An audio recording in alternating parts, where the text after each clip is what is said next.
Shrimati Ramkumari PG महिला महाविद्यालय की स्मार्ट क्लासरूम में आज हम एमए फाइनल विषय भूगोल paper 7 option a urban geography का नेक्स्ट एनालिसिस सीखने का प्रयास कर रहे हैं। छात्राओं, इससे पहले हम ये जान पाए हैं कि there are development of urban geography related branches of the geographical sciences and development in India।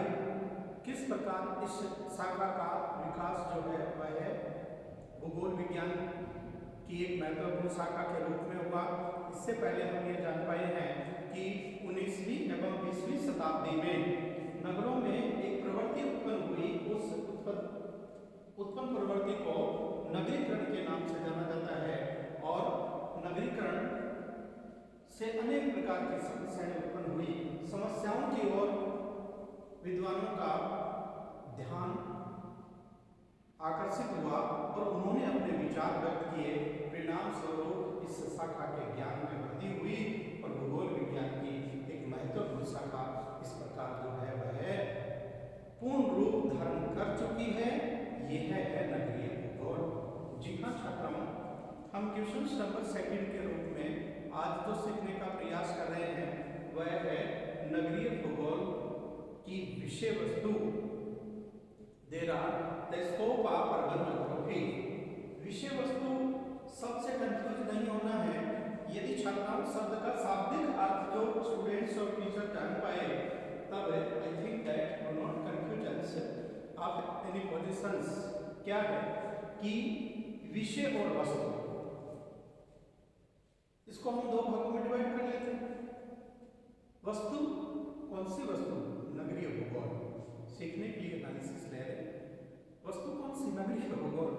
नगरीय भूगोल का कौन सा विषय अर्थात अध्ययन विश्लेषण का कौन सा विषय है इसमें? साधारण शब्दों में हम यूं मान सकते हैं कि there are included the topics study and synthesis and analysis in urban geography. की नगरीय भूगोल का अध्ययन विश्लेषण में जो तथ्य शामिल किए जाते हैं, संबंधित तथ्यों को विषय वस्तु इसको कहा जाता है। निश्चित रूप से अब तक के एनालिसिस से छात्राओं को इतना तो जरूर जान पाए हैं कि नगरीय भूगोल अधिवास भूगोल की एक शाखा है और अधिवास भूगोल जो है दो भागों में विभक्त है, दो शाखाओं में विभक्त है, ग्रामीण अधिवास और नगरीय अधिवास। परिणाम स्वरूप नगरीय भूगोल की विषय वस्तु में जिस इकाई को आधारभूत मानवीय संरचना को शामिल किया गया है, इस मानवीय आधारभूत संरचना, आकर्षित संरचना, सुंदर संरचना, निरंतर विकसित होने वाली संरचना से कई नगरों को शामिल किया गया है। इस प्रकार भौतिक वर्गीकरण के अनुसार नगरीय भूगोल की विषय वस्तु में छात्राओं निम्न 4 दशाओं को शामिल किया गया है। अर्थात नगरों की संरचना, the structures of the city, नगरों का स्थानिक संबंध अर्थात जो संबंधित क्षेत्र जो पाया जाता है वहाँ के जो संसाधन पाए जाते हैं उन संसाधनों से नगर का क्या स्थानिक संबंध पाया जाता है, वही स्पेशियल रिलेशनशिप कहलाता है। और अगले क्रम में जो शामिल किया गया है वह है नगरों में उत्पन्न एक प्रवृत्ति जिसे नगरीकरण कहा जाता है। और नगरीकरण की प्रवृत्ति के अनुसार ही नगरों में जो है एक नई प्रवृत्ति उत्पन्न हुई है या नई दशा की आवश्यकता उत्पन्न हुई है, वह है नियोजन। छात्राओं, इन चारों विधियों में ऐसा कॉम्बिनेशन पाया जाता है। There are in the relationship between included the 4 conditions of the scope of urban geography. सबसे पहले जो शामिल किया गया है वह स्ट्रक्चर, अर्थात नगरों का प्रारंभिक दशाओं में जो बसाव होता है, नगरों की जो उत्पत्ति होती है निरंतर उसमें क्या होता रहता है। कल तक हम जान पाए थे कि नगर इकाई जो है वाल्टर क्रिस्टाल महोदय के अनुसार एक जीव की भक्ति होती है और निरंतर नाभि केंद्र से किशोर वृद्धि की ओर इसका विकास होता रहता है। इस प्रकार नगरीय जो संरचना पाई जाती है, इस संरचना में समय के अनुसार निरंतर क्या होती रहती है, वृद्धि होती रहती है। हाँ, वी आर एक्सेप्ट दैट, हम स्वीकार करते हैं, परंतु जो वृद्धि होती है किस आधार पर सेकंड स्टेप में शामिल किया गया है, स्थानीय संबंधों के आधार पर। There are specific relationship between the related assets. स्थानिक संबंधों के आधार पर वृद्धि या विकास निर्भर करता है। स्थानिक संबंधों में सब किसको शामिल किया जाता है, संबंधित नगर के आसपास का जो वातावरण, वहाँ का धरातल और वहाँ के जो संसाधन है, उन संसाधनों के साथ नगर का किस प्रकार से संबंध पाया जाता है। यदि एग्जाम्पल के लिए कोई नगर संबंधित क्षेत्र से सकारात्मक संबंध, पॉजिटिव रिलेशनशिप रखता है, अर्थात जो है वह ग्रामीण परिवेश या आसपास के क्षेत्र के जो संसाधन है, उन संसाधनों का दोहन करने की शक्ति नगर में होती है और दोहन करने के साथ साथ में और आसपास के क्षेत्रों की मांग की पूर्ति करने की शक्ति अगर नगर में होती है, तो उसका क्या होता है, निरंतर विकास होता है और संरचना में क्या होता है, परिवर्तन होता है। इसी परिवर्तन संबंधों या शक्तियों में जब अधिक वृद्धि हो जाती है, तब नगर एक बन जाता है केंद्र। कौन सा? आकर्षण का केंद्र। There are the create attractive places of centre. आकर्षण का केंद्र बन जाता है नगर, किसके लिए? संबंधित आसपास के क्षेत्र के ग्रामीण और कस्बे में निवास करने वाली जो ग्रामीण जनसंख्या है, उसके लिए आकर्षण का केंद्र बन जाता है। तब क्रम से नगर में ऐसी शक्तियां विकसित हो जाती है, अर्थात नगर में औद्योगिक या व्यापारिक कुछ प्रकार्य विकसित हो जाते हैं। विकसित प्रकार्यों के प्रभाव से रोजगार प्राप्त करने के लिए या अधिकार प्राप्त करने के लिए ग्रामीण जनसंख्या या ग्रामीण लोग या कस्बों के लोग सडनली बहुत अधिक संख्या में नगर की ओर प्रवास करने लगते हैं। परिणाम स्वरूप नगरों में निरंतर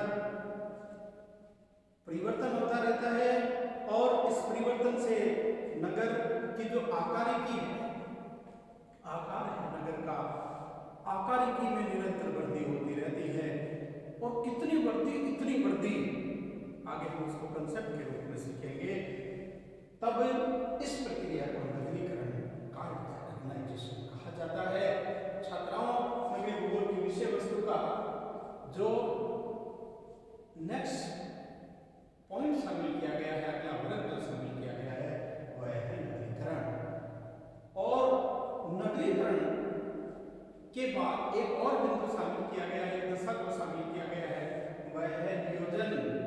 अर्थात छात्राओं, नगरीकरण के प्रभाव से संसार के बड़े नगरों में आज इस प्रकार की दशाएं उत्पन्न हो चुकी है कि उत्पन्न समस्याओं का समाधान करने के लिए जो प्रक्रिया अपनाई जाती है, उस प्रक्रिया को नियोजन कहा जाता है।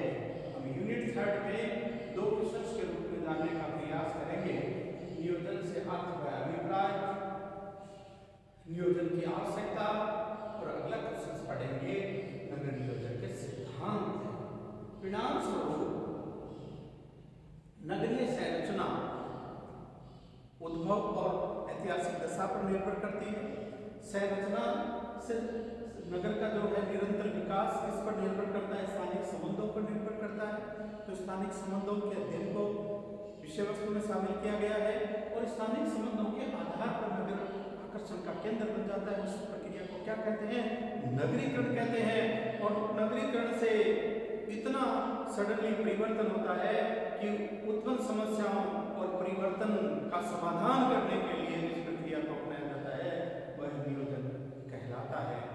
आज प्रोफेसर किंग्सले डेविस महोदय के अनुसार उत्तरी अमेरिका और यूरोपीय नगर 70% से अधिक नगरीकरण की उच्चतम दशा को कवर कर चुके हैं, से आगे बढ़ चुके हैं। और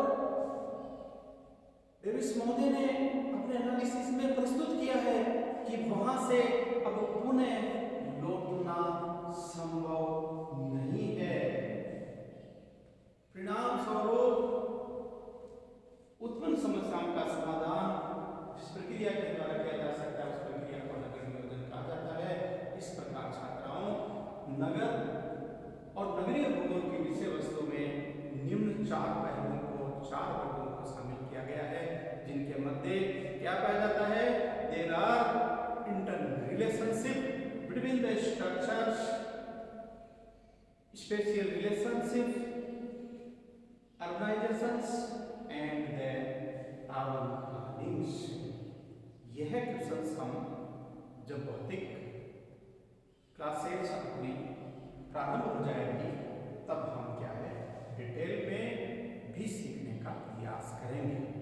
जी हाँ, आज सामने डिस्क्रिप्शन के रूप में जो है और डिटेल से वर्णन के रूप में संरचना को शामिल किया गया है कि सर नगरीय संरचना से तात्पर्य तो समझ पाए, परंतु संरचना को प्रभावित करने वाले और कौन कौन से आधारभूत कारक इसमें शामिल होते हैं। तब देखिए, नगरीय संरचना निर्भर होती है या डिपेंडेंट होती है किसके आधार पर? 3 दशाओं के आधार पर। There are the physical conditions of the related city, there are the occupations conditions of the related city, there are the populations conditions of the related city. अर्थात एक नगर की भौतिक जो दशाएं पाई जाती है, उन भौतिक दशाओं के आधार पर नगर में क्या विकसित होता है? प्रकार्यात्मक व्यवस्थाएं, प्रणाली विकसित होती है। और प्रकार्यात्मक प्रणाली के आधार पर जिस नगर की ओर, जिस नगर में आकर्षण बढ़ता है, वृद्धि होती है, उसे जनांकीय स्वरूप कहा जाता है। देखिए, वन बाय वन हम एक एक का एनालिसिस सीख लेते हैं कि इस वर्ग के अंदर जो है भौतिक दशाओं के रूप में जो शामिल किया गया है वह है नगर का बसाव स्थल, अर्थात उत्पत्ति स्थल की नगर जो है वह किस दशा में, किस तट पर स्थित है? समुद्र तट पर स्थित है, या नदी के किनारे पर स्थित है, या समतल मैदान में स्थित है, या पर्वतीय क्षेत्र में पहाड़ी की तलहटी में स्थित है। इसके साथ साथ जलवायु दूसरा प्रभावशील कारक है। हम कल तक के एनालिसिस में ये जान पाए थे कि संसार के बड़े जो नगर है यह समुद्री तटों पर स्थित है, क्योंकि समुद्र तटों पर की जो जलवायु है यह नम व सम पाई जाती है। नम व सम जलवायु जो है न केवल मानवीय विकास के लिए सहायक होती है, परंतु मानव को स्वास्थ्यप्रद वातावरण प्रदान करती है, मानव को अन्य जो है वह स्वास्थ्य सुविधाएं प्रदान करती है, मनोरंजन के साधन और दशाएं प्रदान करती है, तथा अधिक आय के लिए और अपनी व्यवसायिक संरचना को बढ़ाने के लिए औद्योगिक दशाएं भी प्रदान करती है। तब जो है बसाव स्थल और जलवायु जो है ऐसे प्रत्यक्ष कारक है जिनका नगर की भौतिक संरचना पर प्रत्यक्ष प्रभाव पड़ता है। जी हाँ, अगले क्रम में शामिल किया गया है प्रकार्यात्मक स्वरूप, इसे व्यवसायिक संरचना के रूप में भी जाना जाता है। हम इससे पहले ये जान पाए हैं कि नगर इकाई उस अधिवास को कहा जाता है जहां की 70% से अधिक जनसंख्या गैर प्राथमिक कार्यों, द्वितीयक, तृतीयक और चतुर्थ व्यवसायों में संलग्न रहती है। उस अधिवास इकाई को नगर इकाई कहा जाता है। परिणाम स्वरूप किसी नगर इकाई की व्यवसायिक संरचना में या तो औद्योगिक व्यवसाय अधिक पाया जाता है या व्यापारिक व्यवसाय अधिक पाया जाता है। अन्य भी कई प्रकार के व्यवसाय है। एक बार हम सीखने के लिए 2 मुख्य आय प्रदान करने वाले व्यवसाय को शामिल कर रहे हैं। इस प्रकार जैसी जलवायु और जैसा बसाव स्थल होता है की दशाएं होती है के आधार पर नगर विशेष में जो है प्रकार्यात्मक दशाएं विकसित होती है, और जिस नगर विशेष में अधिक आय प्रदान करने वाली जो प्रकार्यात्मक दशाएं विकसित होती है उन दशाओं के आधार पर ही निश्चित रूप से जनन कारकों का विकास होता है छात्राओं, और जनन कारकों के रूप में जो है सबसे पहले शामिल किया गया है नगर इकाई में जो है जनसंख्या की वृद्धि, नगर इकाई में जनसंख्या का वितरण, और नगर इकाई में जनसंख्या का घनत्व, और नगर इकाई में जनसंख्या का प्रवास। देखिए नगर की जनसंख्या में वृद्धि जो है वह जनांकीय दशाओं की वृद्धि नहीं होती है, परंतु number of the peoples birth rate यहाँ की कम पाई जाती है, परंतु नंबर ऑफ पीपल्स जो जनसंख्या की संख्या है उसमें सडनली वृद्धि होती है। किसके प्रभाव से? प्रवास के प्रभाव से। कहां से प्रवास होता है? ग्रामीण और नगरीय अधिवासियों से नगरों की ओर प्रवास होता है। परिणाम स्वरूप नगरों की जनसंख्या में जो अचानक वृद्धि हो जाती है, और वृद्धि के अधिक होने से नगरों का जो जनसंख्या का जो वितरण प्रारूप है इसमें भी भिन्नता पाई जाती है। अर्थात हम आगे जो है नगर की जो बसाव स्थल की जो संरचना है इसमें 3 वर्ग सीखने का प्रयास करेंगे। नगर की केंद्रीय पेटी, नगर की मध्य पेटी, और नगर की बाह्य पेटी। स्वाभाविक है नगर की केंद्रीय पेटी का विकास जो है पुरातन काल में बसाव स्थल के समय होता है। परिणाम स्वरूप इस पेटी में जनसंख्या का घनत्व क्या पाया जाता है? अधिक पाया जाता है। मध्य पेटी में सामान्य और बाह्य पेटी में वितरण जो है वो कम मिल पाता है। इन समस्त दशाओं के प्रभाव से नगर उत्तरोत्तर वृद्धि करता है, तब जो है वह नगर की क्रम से आकारिकी there are growth the morphology of city होता है, और जब मॉर्फोलॉजी में विकास होता है तब इसको 2 भागों में आगे सीखने का प्रयास करेंगे। नगर का क्षैतिज विकास हॉरिजॉन्टल डेवलपमेंट, और नगर का ऊर्ध्वाधर vertical expanse of the city होता है। दोनों के कैलकुलेशन और वृद्धि आकार को, आयाम को मिला करके ही नगर की आकारिकी ज्ञात की जाती है, और क्रम से जिन नगरों में नगरीकरण अधिक हुआ है उन नगरों के अंदर जो है वहाँ स्थानिक संबंध आसपास के क्षेत्र से अधिक पाए जाते हैं, और अधिक संबंधों के प्रभाव से नगरीकरण हुआ है। नगरीकरण के प्रभाव से जो है वो नगरों की आबादी में निरंतर वृद्धि हो रही है, और उत्पन्न वृद्धि के प्रभाव के लिए नियोजन को अपनाना आवश्यक हो गया है। So that we are now about today analysis. There are the scope of urban geography. नगरीय भूगोल की विषय वस्तु में निम्न 4 दशकों को शामिल किया जाता है। हम नेक्स्ट स्टेप में जो है वह स्थानिक संबंधों को डिटेल से सीखने का प्रयास करेंगे।